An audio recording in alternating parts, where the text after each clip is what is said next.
ગાંધીનગર લોકસભામાં હરિયાળી અભિયાનને મોટી સફળતા પ્રાપ્ત થઈ છે। અમિતભાઈ શાહની પહેલથી હરિયાળી લોકસભા અભિયાન લોકસભાને ગ્રીન મોડેલ વિસ્તાર તરીકે વિકસાવવાનો પ્રયત્ન છે। સતત અભિયાનથી વિસ્તારમાં હાલ ગ્રીન કવર નોંધપાત્ર રીતે વધ્યું છે। 2025થી લઈ અત્યાર સુધીમાં અંદાજે 57 લાખ વૃક્ષોનું વાવેતર કરવામાં આવ્યું છે। 2026 અને 27માં 1 કરોડથી વધુ વૃક્ષો વાવવાનો પણ લક્ષ્યાંક છે। વૃક્ષોની ઘનતામાં અંદાજે 11.25%નો વધારો પણ નોંધાયો છે। ગાંધીનગરમાં અનેક ઓક્સિજન પાર્ક પણ વિકસાવવામાં આવ્યા છે। ગ્રીન કવર વધતા પ્રદૂષણ ઘટાડા અને શુદ્ધ હવામાં પણ મદદ મળી રહી છે। ગ્રીન કવર વધવાથી પર્યાવરણ સંતુલન તરફ સકારાત્મક ફેરફારો પણ જોવા મળશે। આસપાસના વિસ્તારોના તાપમાનમાં નિયંત્રણમાં પણ અત્યારે હાલ સહાય જોવા મળી રહી છે। માનસિક અને શારીરિક આરોગ્ય માટે ગ્રીન ઝોનનું પણ ખૂબ જ મહત્વ છે। બાળકોને વૃક્ષ સંરક્ષણના સંસ્કાર આપવાનો આ સંદેશનો એક પ્રયાસ છે, જેનાથી બાળકોમાં કુદરત પ્રત્યેનો પ્રેમ વધશે તેવી આ અંગે કેન્દ્રીય ગૃહ સહકારિતા મંત્રી અમિતભાઈ શાહે વાત કરી। છોડનો બાળકની જેમ ઉછેર કરવાની પણ અપીલ કરવામાં આવી છે। તમે મોટા થઈ જાઓ પરંતુ માતાની જેમ તેને સંભાળ લેશો તેવી પણ વાત કરવામાં આવી છે। હરિયાળી સ્વચ્છ ઉર્જા પર્યાવરણ સંરક્ષણનો સમન્વય, પર્યાવરણ સંરક્ષણ માટે સમાજ, શહેર, દેશ સ્તરે અભિયાનની અમિત શાહે વાત કરી છે।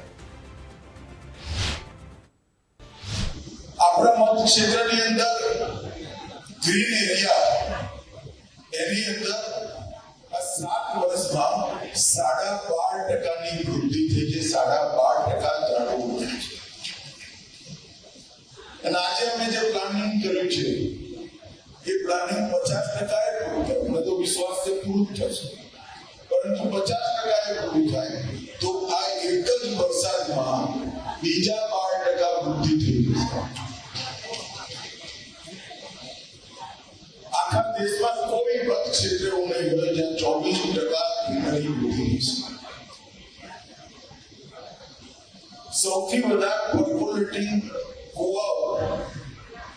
કોઈ એક મત ક્ષેત્રની અંદર બન્યા તો ગાંધીનગર મત ક્ષેત્રની અંદર સૌથી વધારે રૂફટોપ જે સોલાર ધાબા પર લગાવવાનું બિલ ઓછું કરવાનું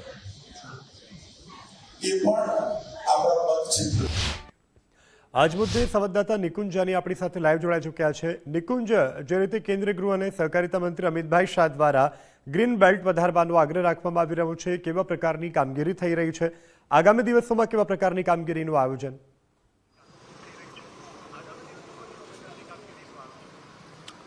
જી, ખાસ લોકસભા વિસ્તારની અંદર અલગ અલગ ટાર્ગેટ જે છે તે સાંસદો પોતાના લોકસભા વિસ્તારની અંદર સેટ કરતા હોય છે કે મારું લોકસભા ક્ષેત્ર આવું હોય, ડેવલપ હોય।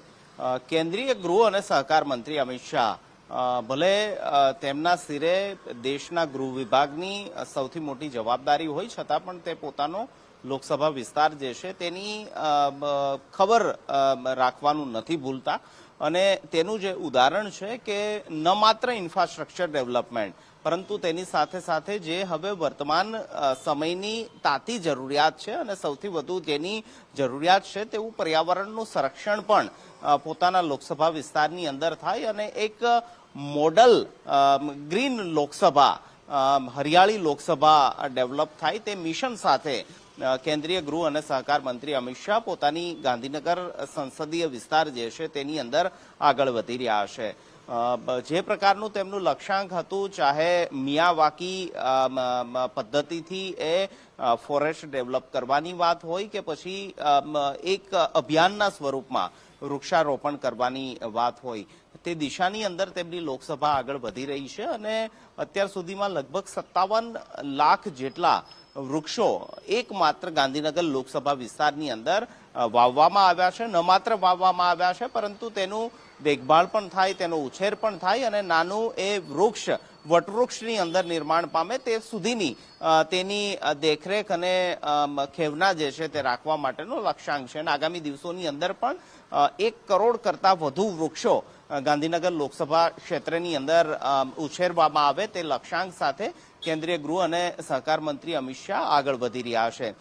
ગાંધીનગરની જ્યારે પણ વાત આવે ત્યારે ગ્રીન સિટી, હરિયાળું શહેર જે છે તે તરીકે તેની ઓળખ ઓળખાતી હોય છે, પરંતુ જે પ્રકારે વિકાસની પરિકલ્પના આવી રહી છે અને તેના આધારે ગાંધીનગરનું પણ ગ્રીન કવર જે છે તે ઘટવામાં આવ્યું, તેની હરિયાળી શહેરની ઓળખ જે છે તે થોડી ઓછી થતી જઈ, તે પ્રકારની સ્થિતિનું નિર્માણ થયું અને તેની સામે હવે અમિત શાહે પોતાના સંસદીય વિસ્તારની અંદર આ પ્રકારનું ગ્રીન કવર વધે તેના ઘણા બધા ફાયદાઓ જે છે તે જોવામાં આવતા હોય છે અને તે જ હેતુસર આ અભિયાન જે છે તે તેઓ ચલાવી રહ્યા છે અને એક મોડલ લોકસભા ક્ષેત્ર બને તે તેમનું લક્ષ્યાંક છે અને તે લક્ષ્યાંક કોઈ ઇન્ફ્રાસ્ટ્રક્ચર ડેવલપમેન્ટના સંદર્ભમાં નથી, કારણ કે ઘણી બધી એવી વિકાસ કામો જે છે, ચાહે તળાવોના બ્યુટિફિકેશનની વાત હોય, અલગ અલગ ઇન્ફ્રાસ્ટ્રક્ચર ડેવલપમેન્ટની વાત હોય, તો તે તો ગાંધીનગર લોકસભા ક્ષેત્રની અંદર થઈ જ રહ્યું છે, પરંતુ તે સાથે ગ્રીન